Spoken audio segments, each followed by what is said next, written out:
Hi, everyone, and welcome to a special Earth Day episode of Voices of Change. Today, we're going beyond sustainability and digging into the powerful idea of regeneration. What happens when conservation is not just about maintaining the status quo, but about healing, restoring, and actively improving the health of our planet and our communities? To help us explore this, we're joined by two incredible organizations on the front lines of climate action in Southeast Asia. First, we have Araya from Rukkakorn, a social enterprise in Thailand that's revolutionizing urban forestry. Through proper tree care, green job training, and a deep belief in nature-based solutions, Rukkakorn is proving that tree care can be a tool for both environmental and social transformation. We're also joined by Bian from Bumi Journey, a Jakarta-based organization designing and managing educational programs centered around conservation and regenerative tourism. Bumi Journey provides unique opportunities for companies to directly experience and strengthen conservation initiatives.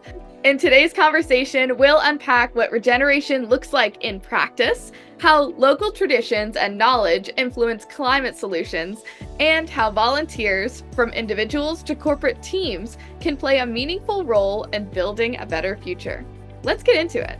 So we are getting into it now, and I have my first question. Can you tell us a little bit more about Rukkakorn's mission and what inspired you to the founding of it in 2016? What about it that time do we really need? Well, I first started with a volunteer group called Big Trees Project. This is before I started Rukkakorn, and it's about 15 years ago that we got this group going.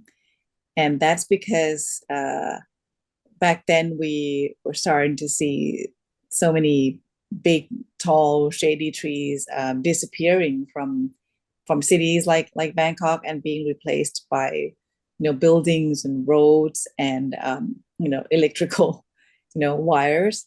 And so we got together and started to speak on behalf of trees,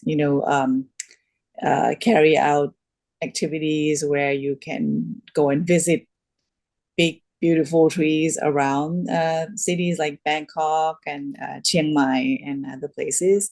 So the idea was to get people to pay attention, to treasure, value trees, and keep an eye on making sure that these trees don't go away, don't get chopped down or just disappear for no reason. And so as we progressed into more sort of technical and sort of more educational stuff, then we realized that there is this one field of expertise needed for keeping these trees. You can't just hug trees or say I love trees, right? But then when you have a tree that looks a little bit it could be dangerous, or maybe it's doesn't look well, if a tree looks sad or ill, then so I learned about this field called arboriculture, which is, or you can say, in more friendly terms, like a tree doctor. So I started looking into it, and there are a few experts in Thailand who've been studying the fields, following the trends in other countries.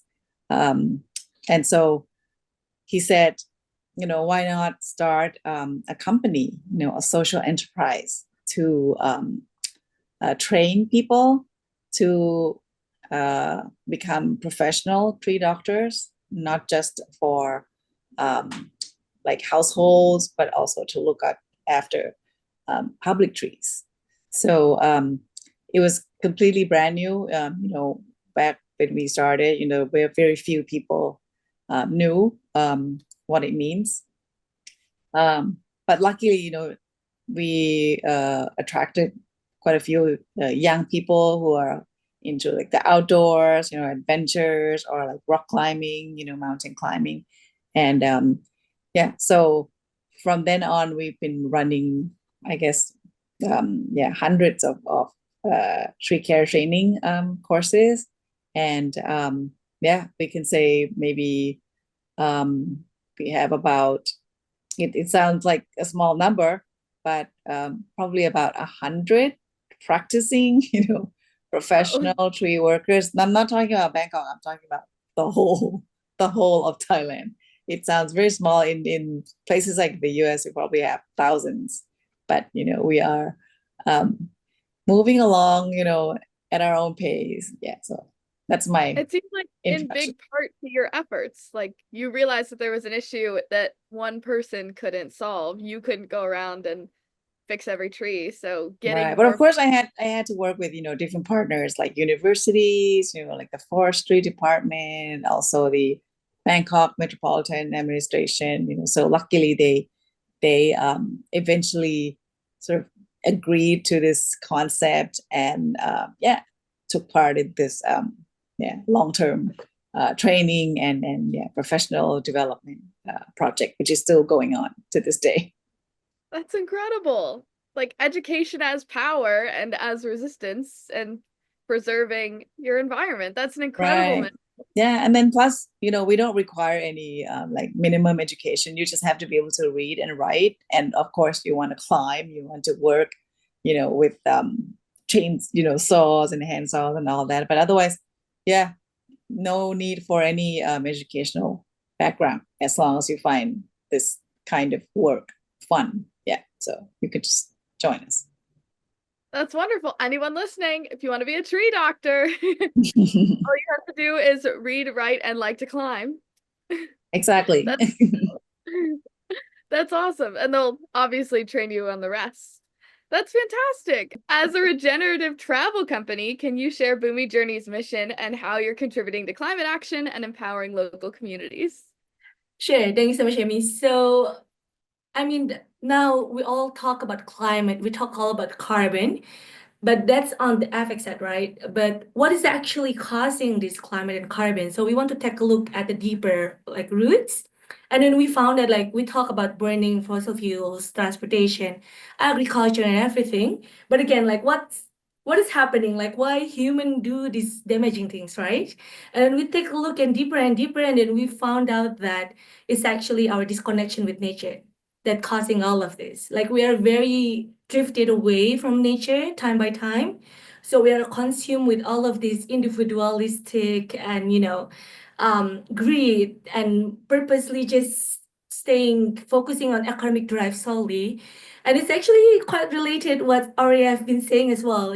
Connected with nature is one of the root cause. So that's actually where we want to tackle the issue of climate change and carbon. So through travel, we want people to connect, or I would say reconnect with nature, so they could have a change of behavior to be more pro-environment. And hence, they could also be more, I would say, have a stronger sense of belonging to the community and to the bigger part of the ecosystem itself.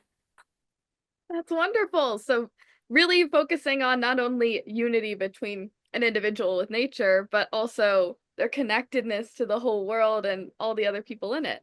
Yeah, sure. So because we talk about climate, planet, and then some people may forget that we're doing all this for human, like for fellow humans, right? We do this for our future generations. We do this for human abroad. We do this for human from end to the end of the world.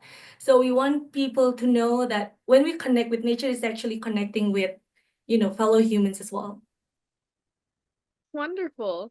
Reaching out, and we're all part of this ecosystem, and we're all part of this community. Yeah. That is an incredible thing to mention. Thank you. Switching over to Rukkakorn and Oraya, how would you describe the role of proper tree care and urban forestry in addressing today's climate challenges? So if, like Bian said, we're all part of the work to get it to be better, how can we, working on individual trees, contribute to climate change as a whole? Well, in my understanding, trees are like among the best ways to capture carbon, and it's doing that like every single, second that they are alive, and so we may have sort of new technologies to capture carbon, right? Or we have different sort of financial means, right, in terms of carbon credits and all that. But the simplest way really to manage and to to keep carbon and carbon dioxide as well down is to make sure that we have as many live and strong and healthy trees as much as possible.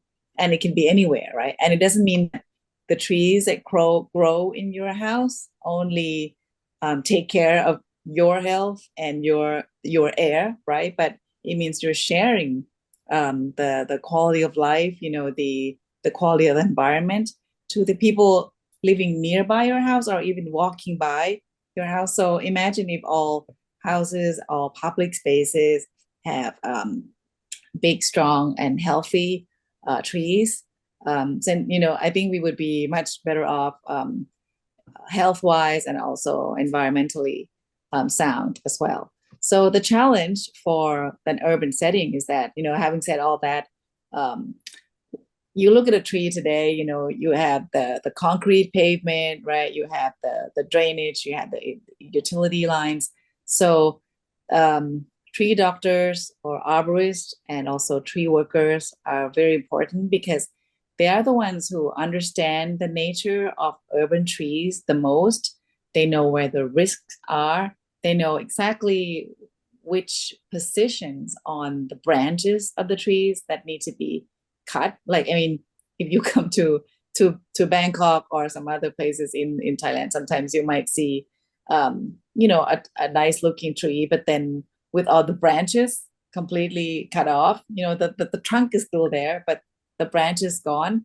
That's a totally incorrect way to prune a tree, and you can actually kill that tree, right? So that would be the opposite of what a well-trained professional tree doctor or tree professional would do, right? So we're like, doctors who go around checking on our so-called patients or trees, making sure, or, like checking on, they're more like our friends and family, right? Checking on them every now and then to make sure that they are still strong, still, and also safe for people living around them or for buildings and cars and, what are, the typical things that you come across in an urban setting. So on the whole, you want to have trees that help capture, or sequester carbon and other pollutants. And at the same time, you have to know how to take care of them correctly. And that's how people, even in an urban setting, can live, in harmony with trees and with nature. That's as simple as that. That's wonderful. Having the trees around is going to catch all those carbon emissions, and doing it correctly will maximize the carbon emissions that are caught. All right, making the trees, last longer. Sometimes some people say if you take care of your trees very well, there's no reason why they would not live for 1,000 years. An arborist said that. That's good. They're really they're like, well, if you're not doing it right, then it's gonna die. It's your own hands, right? If you're helping the trees will also help you. And like Bian said, like there is a generational responsibility to the trees as well, and connectedness to other humans, because I don't plan to live to 1,000. Someone's got to watch my tree after I die. And continuing that education is really important. Now, Bian, I have a question for you, and this one's a little bit of a hardball, but I think you're ready for it. Travel often contributes to carbon emissions. So you're advocating for travel as a tool for regeneration. How can traveling actually help restore the environment and support climate solutions? This is actually not the first time that we were asked about this. So a lot of people say, like, we are all trying to reduce our emissions. Why are you like advocating people to travel, right? Because actually traveling, it's contributing around 8% of global emissions, which is not a small number, mainly from transportation. But then we also have to look at another facts, which actually, in specific context of Indonesian, we have around 5% of GDP coming from tourism, and also 17% of our workers are working in tourism sectors, and those are the ones that is listed. I believe that's our conventional numbers. I believe that the numbers are way beyond that. So a lot of people are highly depending on tourism. So we couldn't just say like stop tourism activity, right? A lot of people will lost their jobs. But we could say like stop burning fossil fuels, okay, but we couldn't say like stop tourism activities. So, and we believe that tourism is actually can be a tool for regeneration. For example, we take a look example of Bhutan, for example. Due to tourism, they can increase their livelihoods. People are way happier. Nature are being restored. So that's actually like the benchmark that we would aiming for. So we want tourism as a tool for regeneration, so allowing people again to reconnect with nature, to understand nature, to reconnect with communities as well, outside of their comfort zone, outside of their daily lives, to actually have a real life examples about what's going on out there, and also to have experiences like hands-on experiences to take care of nature itself. So when you picture someone like traveling in the most eco-friendly way, you're obviously gonna like alert them to best practices, don't litter, leave it better than you found it. What are you hoping in terms of, you keep using this word restoration, like what does a person experience on an eco-friendly travel trip that they can take with them to their daily life after the trip? Sure. So yeah, we say like do not litter, do not bring waste back, like do not leave, sorry. Oh yeah. Do not leave anyways in the destination, like bring back everything. But actually what we're aiming for, like we are most our most target is actually to have the awareness, to have the mindfulness in daily lives, because we're, especially those who lives in the city, we're just so caught up in like hour by hour by hour, day by day, we're forgetting actually what we're doing for, like what life is all about. And then what we actually want people to experience is just take a minute and take a look around about what's actually going on and be aware about the whole ecosystem, because we believe that starting from that awareness and mindfulness, people then can can be more care about nature, caring more about the community. So back to your question, what people can do actually in the activity after the trip is actually to have that awareness and mindfulness wherever they go. That's wonderful. Like to be around nature and to experience it and to be in it fully and then to carry that with them because they've seen it firsthand. That's wonderful. And all right, you are perfectly fine in terms of framing. yeah, Just wanted to, I saw your message. You look great. Okay. All right. And now I have a couple questions that are for both of you. So if you can both chime in. Here's one that in Thailand and Indonesia, are there any traditional or community-led practices that have kind of like always aligned with regeneration, even before the term became widely known? Like it was already in your culture and around you, and you just wanted to raise awareness to it. So who wants to go first? you can go Well, ahead. I can well, first of all, I need to say that Rukkakorn, or the tree doctor profession or field, we don't work that much with communities, even though we provide the training in different parts of the country, but we're not always rooted in a community, but certainly in experience we've come across what we call community forests in different parts of the country, and they're not like state declared forests. They're not maintained by like park officials, but they're usually sort of a small patch of forest next to a village, usually in a rural setting. So that village will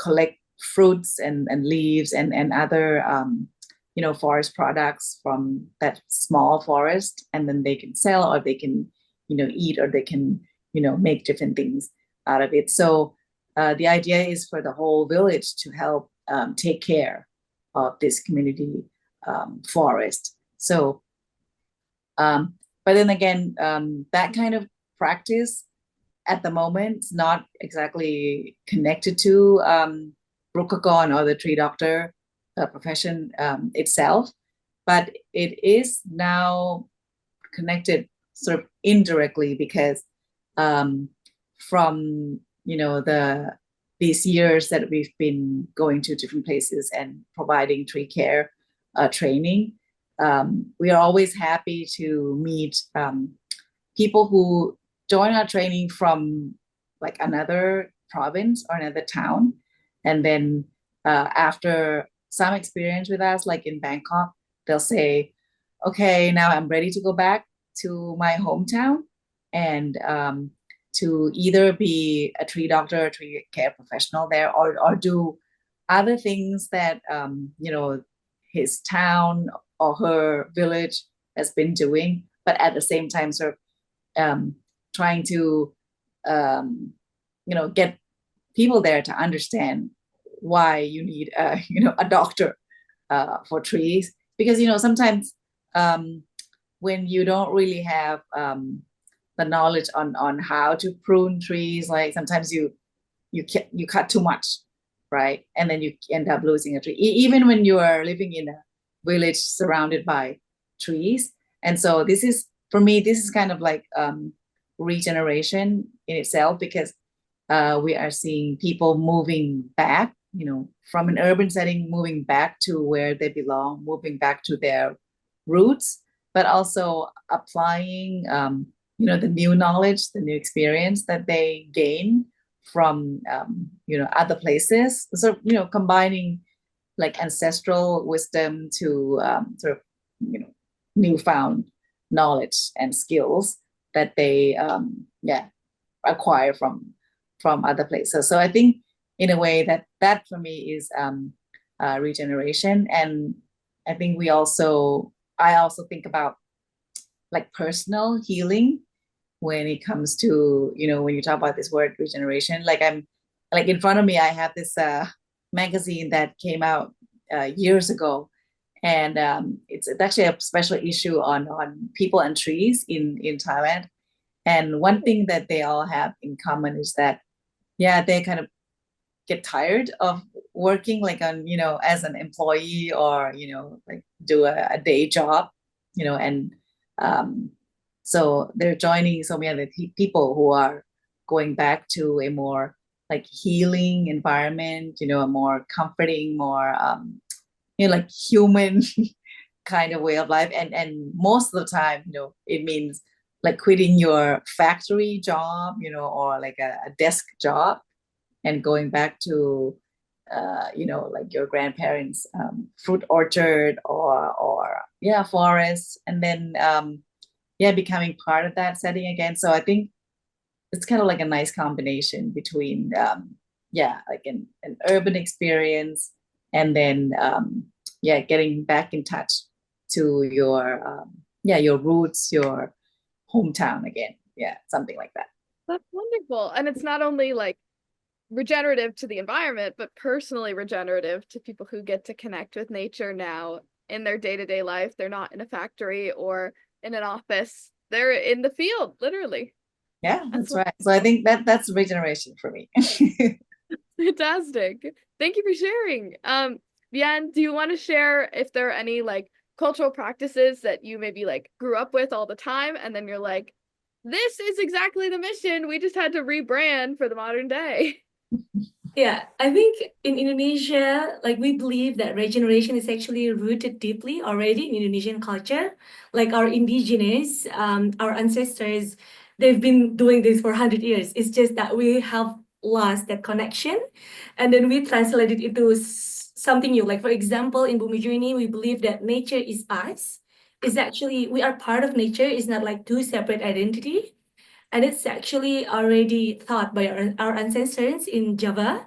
They called Manula Kaulang Gusti, which means like we are in unity with nature and in God, or with our higher power, like with the bigger ecosystem that is beyond ourselves. So those things are already taught by our ancestors. And if I could say one example of culture, I just came back from Raja Ampat, which is Papua Island. It's very famous for its tourism destination.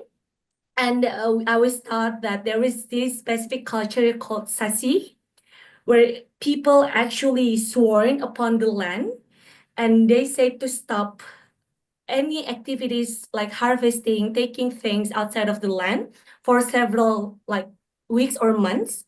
So it encouraged the land to regenerate. So it can sustain, and it can sustain all of the activities in the long term.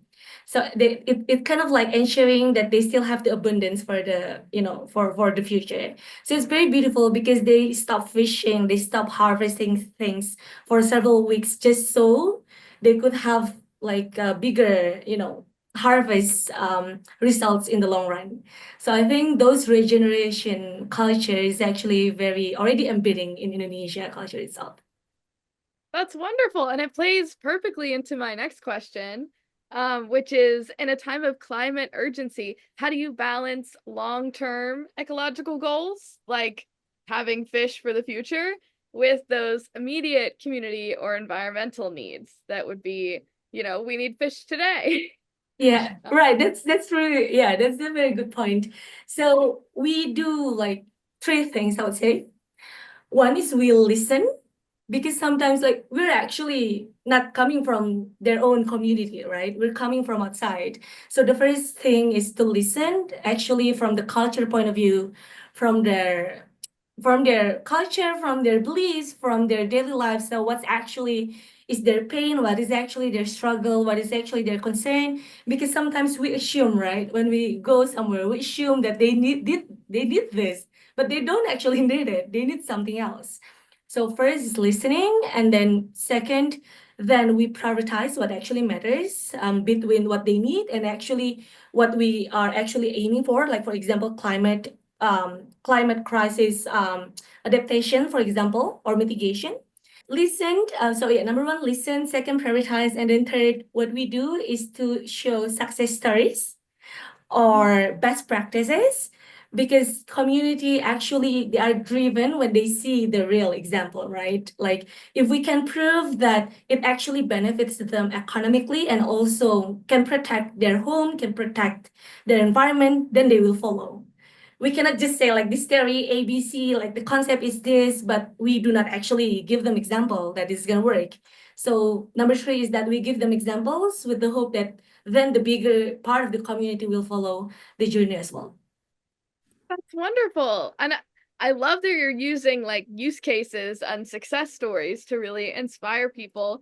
Araya, I want to know, is there a person that you have come across in your work, and maybe from your group or your community that's greater, that really captures the spirit of regeneration? Like someone you want to shout out for they did incredible things. Right.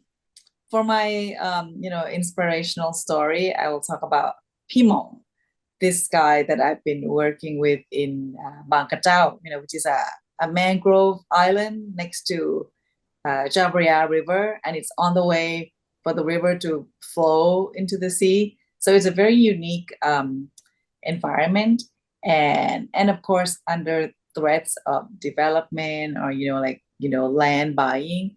But Pimong and his friends, are really headstrong in terms of preserving their ancestral land. So they are planting and also making sure that they are preserving that all the mangrove trees on their lands. I mean, there are like protected areas on this island, but Pimong and his friends said they will just make sure that their connected pieces of land will still be there for their like the future generation. So like last week we went mangrove palm planting with him, and then we will do it again when the Kudera group comes next month. And he he and his friends, tell us once, I mean, they've had these lands, for generations, and they can make a living out of it, and I think the important thing is it's not just your family or historical connections, but also you need to be able to sustain yourself, right? There needs to be the economic well-being, as one factor in order to have a successful conservation or regeneration effort. You cannot make them just volunteers forever. So while you have his cooperation, you enjoy the day out, the activities with him, but then people like him and his friends, they also need financial support. So I think it's a win-win situation when somebody so inspiring like him gets the kind of support that we also get from Goodera, together, then we can make a unique environment like that last longer. And and he has like nieces and nephews, so hopefully they will see this. This is like very much what Bumi Journey is doing, right? Which is responsible tourism. So hopefully the grandchildren, Pimong's grandchildren, will continue with his effort, with his big goal, and then we will still have the beautiful Bangkachao environment to enjoy for many years to come. That's wonderful. Thank you for looping it in perfectly to my next question too, which is like putting it in there of the idea that there are these people who are so inspiring and they're really working towards regeneration, and they keep us all going and driving towards the mission.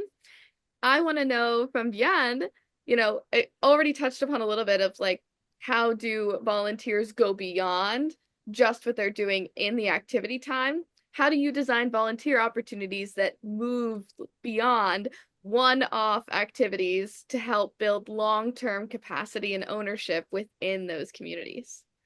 Yeah, sure. So the first part is, if we take a look on the project kind of point of view, like the project itself has to be part of some long-term goals. Like it's not just like one time hit and run.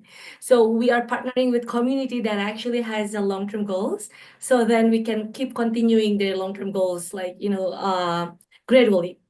And then from the awareness point of view, from the volunteer or the actors point of view, again, what we do in Bumi Journey is that we increase that awareness, as Arya mentioned as well, is to regenerate, like not only the environment, but also within ourselves, like to be more aware, to be more knowledgeable, to be more caring, to be more compassionate, to have more meaning towards nature and also fellow human beings. So what we encourage is that to have that sense of belonging first, so they're aware. So it's again, so after the trip, we hope that it's once they get back to their comfort zone, it's not they easily forget about the things that they've done, and also all of the education session that we've been doing, but it actually stuck with them, and that actually was proven. Like it's quite often happening that after the trip, because we're focusing on B2B, like corporate clients, it's quite often that some individuals approach us and ask like, what can we do again after this? Like, how can we act more? So it's actually very touching. We're very happy to hear that, because they're willing to move forward and beyond of the things that they've been doing with us. That's wonderful. Inspiring people with just, we've got all this nature around us. Of course you're going to be inspired. It's gorgeous. It's a top tourist destination for a reason, and we want it to be for forever. Imagining that it's the year 2050 and regenerative practices have been fully embraced, what does the world around you look like? What's changed in how we like live and work and relate to nature? Araya, I'll let you start out, and then we're supposed to be positive, right? Right. Well, we're thinking possibly the idea that people are going to be embracing regeneration. Like, what does this perfect world look like? It's funny to think of 2050 as this like crazy far off year, and it's only 25 years from now.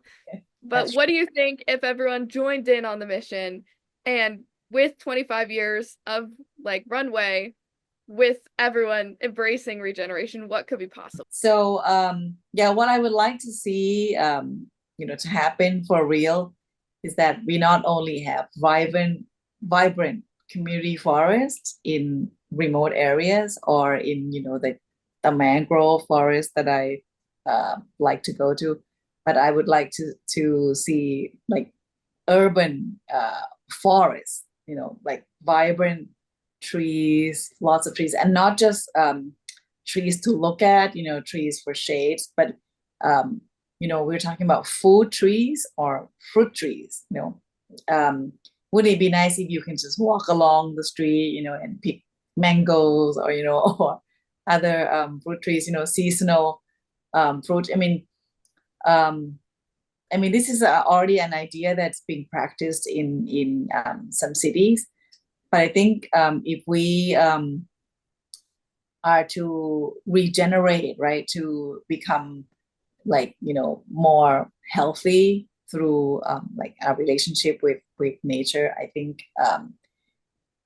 hopefully with regeneration in full swing, even urban people will see trees as their sort of means of living, their food sources, and at the same time being part of their own long-term livelihood, not just public trees that the city workers are in charge of, and they're watering the trees all the time, right? But being genuinely connected, and I really can really relate to what you were saying earlier about this lost connection, right, with nature. So I think I want to see that connection being reborn and alive again, even in urban settings. Yes.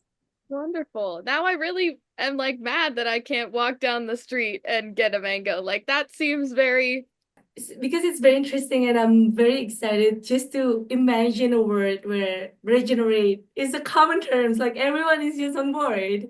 Would it be, it's just amazing. Like Ari has been covering from the nature. I mean, like from the trees, forest part. I would add more about my imagination from the people or from the human side. I would imagine like individually people are more less selfish, I would say. Like people are also taking care of their mental well-being good, like well. I would say like people work not only for paycheck after paycheck, but they actually doing work with purpose, which make people happier, and also, they have a better mental well-being as well. And in a societal level, I believe that with this regeneration, people would poverty can be tackled. Economic desperation also can be tackled because we care about each other. And also on the nation level, I believe like there's no corruption, there's no greediness. Like people are just doing good for each other. So that is actually the world that I imagine if we make regeneration is a common terms for everyone. absolutely. I love that. And like being your mission that you're going towards. I have a question for both of you. On a personal note, like what's one change that you've made in your own life to live more regeneratively? Yeah, I can start. So honestly, growing up, I wasn't really close to nature, I would say. Like growing up, because I live in Jakarta, it's a capital city of Indonesia. It's very hectic, full of traffic, pollution. So I was very disconnected with nature. And I always see small insects as something that is, like something that is disgusting. Like I don't see the value behind insects. Until then, I learned more about nature. So then now I feel more mindful about what's actually insects, or for example, ants is actually doing for the world. they actually have a very important role in our ecosystem because they help to decompose, organic matters, etc. So we cannot kill them. So those things, I think, is actually the one of the small things that I've been doing is to be more mindful about the interconnectedness of everything else. So I'm more mindful about doing, for example, I try to eat less, snacks, like buying from the mini markets, because I know it They're all will in end up somewhere in the coastal areas somewhere, and maybe a sea turtle in the ocean will eat it. Like, I don't know. So those connectedness that I'm trying to build, so I'm more aware about what I'm doing. That is a wonderful perspective that not just one single thing of like, I'm turn off the lights more, but just thinking about how every single, that's our big go-to in America. Turn off the lights, turn off the water road.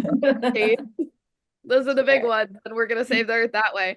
But I think your approach is much more actionable. It's not led in punishing you for like, how dare you have drank a plastic water bottle and left, look at all this trash around us, but just thinking of like, look at all the beauty around us, the ants around us, and how they contribute to the greater whole, how I contribute to the greater whole, and how I can make that contribution positive or negative every day with your choices. Yeah, That's that's wonderful. true. All right. Yes, and for me, well, recently, my husband and I, we just finished building our house outside Congratulations. Bangkok. That's Yeah, it's exciting. about like 40 minutes from Bangkok, and it was my mother's house. She has a little like cottage there, but also she made sure there's a pond in the middle of the land. So what I've done is to sort of bring back all the like natural plants and fish and even turtles that I know for a fact that they grow in that area. So like we don't have any lawn, we don't plant like all the flowers and then ornamental plants. We just sort of anything that grows, not everything, but when I spot a plant that can grow by itself, I would just keep it and just make sure that it stays and it gets bigger and stronger. So I think I can safely say that we have lots of different birds, butterflies, like grasshoppers, fireflies as well, at night, and dragonflies. So I think that's my take on regeneration, which is to revive the ecosystem, the small ecosystem at my mother's house, and make sure that it's a place to live for like other living things too. And I'm just sort of there to look at them, not even to feed them or to be their owners or anything. We just sort of live together on this piece of land, and I think it's very, very peaceful and very satisfying for me. Wonderful to bring it right into your own living situation, that you aren't going to pick weeds just because they're there. They're natural plants that live And there. the other thing is, it's kind of funny because now people know that I have a pond at home.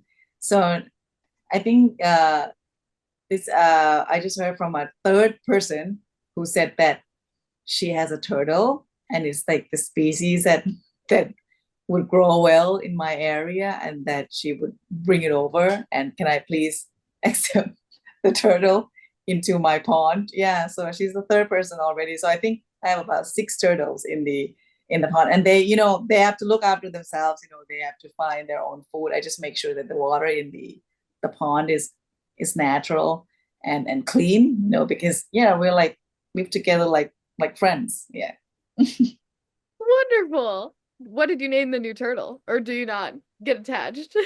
Yeah, I don't give them any names. I don't even remember specific ones. I just know these are the bigger ones and the smaller ones, but yeah, I don't name them at all.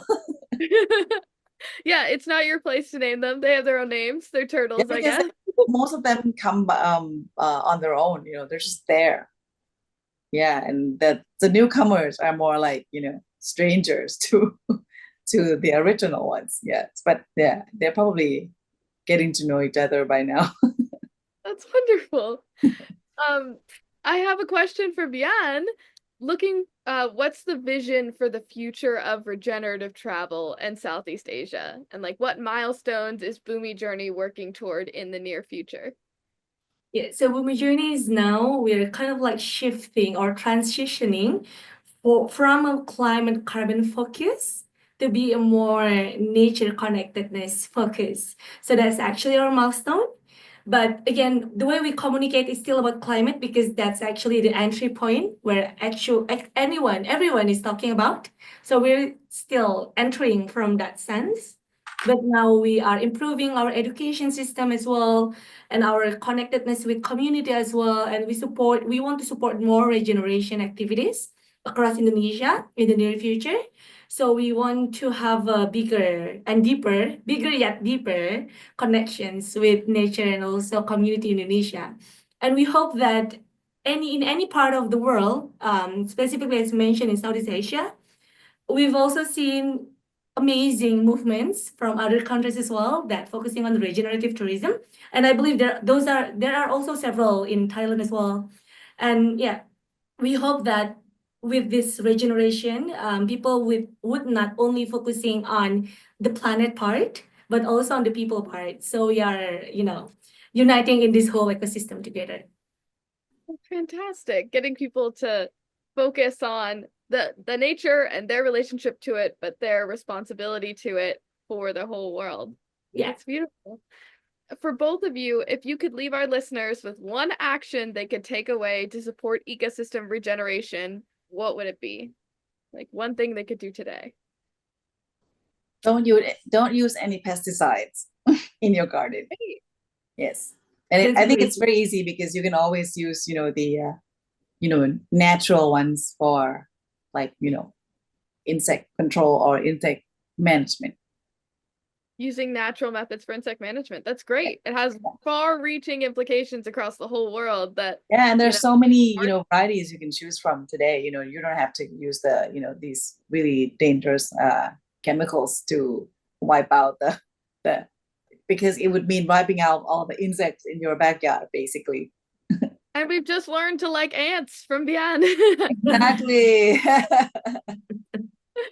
And Bian, do you have one thing that people can take away?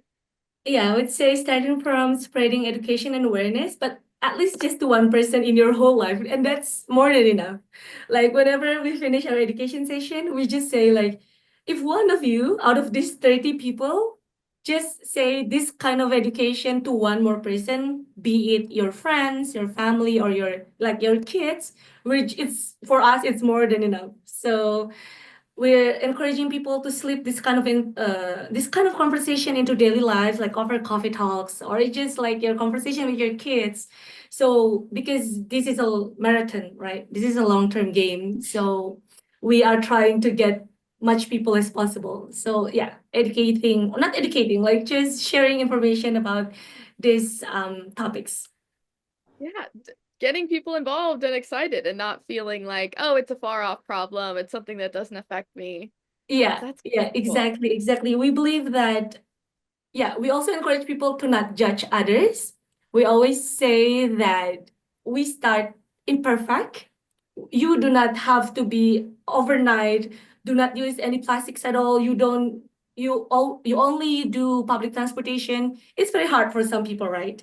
So we don't judge people where they're coming from, what they're doing, but we always start with imperfection and start small. Like for example, as already mentioned, do not use pesticides if you have garden inside your home. So those kind of things. And then yeah, the most important thing is to start now. Just start. Whatever you have, whatever the resources you have, just start now and do not judge others' progress as well. That's wonderful. Start where you're at and you'll get to somewhere next. Yeah. Thank you both so much for joining us today and sharing your stories, your challenges, and your hope. It's clear that regeneration isn't just a buzzword, it's a way of thinking, acting, and growing that reconnects us with the planet and with each other.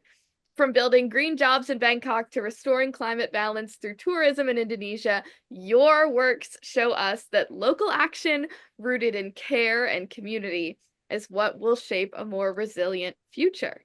To our listeners, we hope this conversation leaves you inspired to look around, dig deep, and find your own role in regeneration. Whether it's through volunteering, advocacy, or supporting organizations like Rukkakorn and Bumi Journey, there's a place for all of us in this story. Thanks for tuning in to Voices of Change. Until next time, stay rooted and stay in action. Thank you so much, Aura and Brian, for joining today.